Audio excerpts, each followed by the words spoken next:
Allan Aguirre with your Incorruptible 2-minute warning for Wednesday, whatever day it is, May 10th.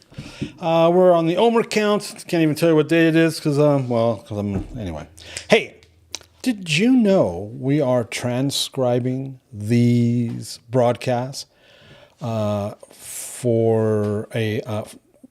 be put into a book form? That's right, we are. We're looking at taking the first 12 months, the first year. What is that going to be? Oh man, is that I think it's like the end of November or December of 2020 all the way through to December of 2021. So that entire calendar year, we're transcribing them. And then we're going to edit it, and we're going to put a book out. It'll be Incorruptible 2-minute warning, probably volume 1, because then we've got 2022 to do as well. And then in 2022, we started doing let's do the Bible study, go through an actual letter of the Bible. I think we did James, 1st and 2nd Peter, 1st, 2nd, and 3rd John, and now we're in Romans.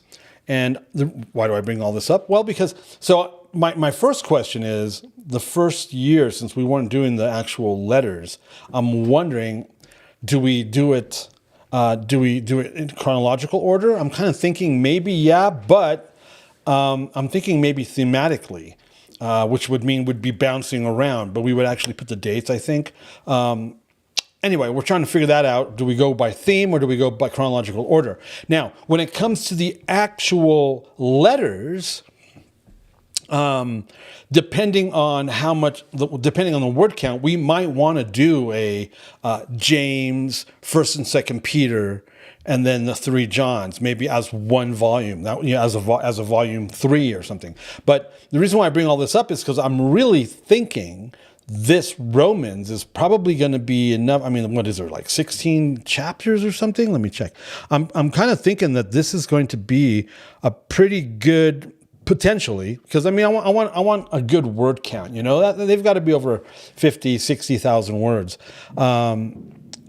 I'm thinking Romans is, 16 chapters. Might actually facilitate being their own standalone volume. But, I mean, of course, if it's going to be smaller, we can always do change the price point, obviously. So anyway, I don't know. I wasn't sure if you knew that, but yes, we are actually transcribing. We're close to being done with that first year, and then we're going to edit it and then compile it into, like I said, either chronologically or thematically. I don't know. So we'll have that out this year as well, and chugging away on finishing that second field manual that has been delayed for like 2 years. I know, I'm sorry.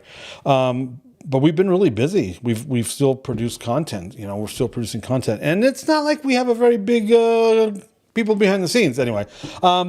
And very excited about the other new project. But anyway, yes, thank you. Be sure to like, subscribe, share, blah, blah, blah, blah, blah. We are in Roman holiday, chapter 3, verses 9 through 18.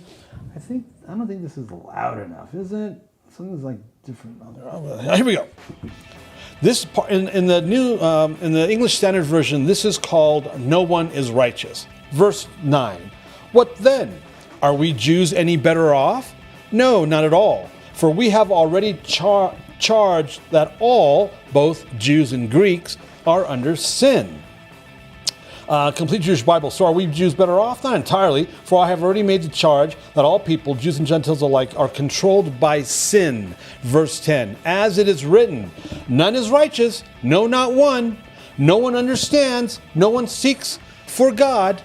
Verse 12, all have turned aside, together they have become worthless. No one does good, no, not even one. I wrote a song out of that when I was 17, 16.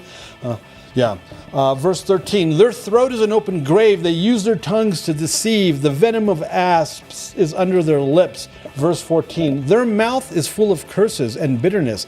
Verse 15, their feet are swift to shed blood. These are all in quotes because he's literally quoting. I'll tell you that in a second.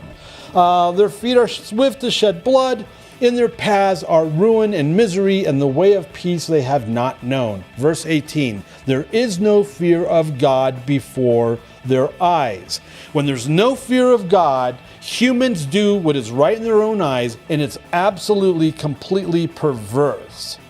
All right, Paul is citing, he's literally quoting Psalm 14, verses 1 through 3, Psalm 53, 1 through 3, Psalm 5:9, Jeremiah 5:16, Psalm 140, verse 3, 10, verse 7, Proverbs 1:16, Isaiah 59, verses 7 through 8, and Psalms 36:1.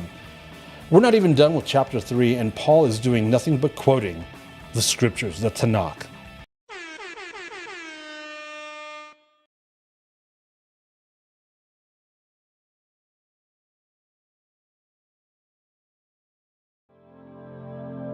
The views and opinions expressed during our broadcasts are solely those of the broadcast producers, hosts, and/or guests, etc., and are not necessarily the views or opinions of the Travelog Network, its sponsors, or affiliates.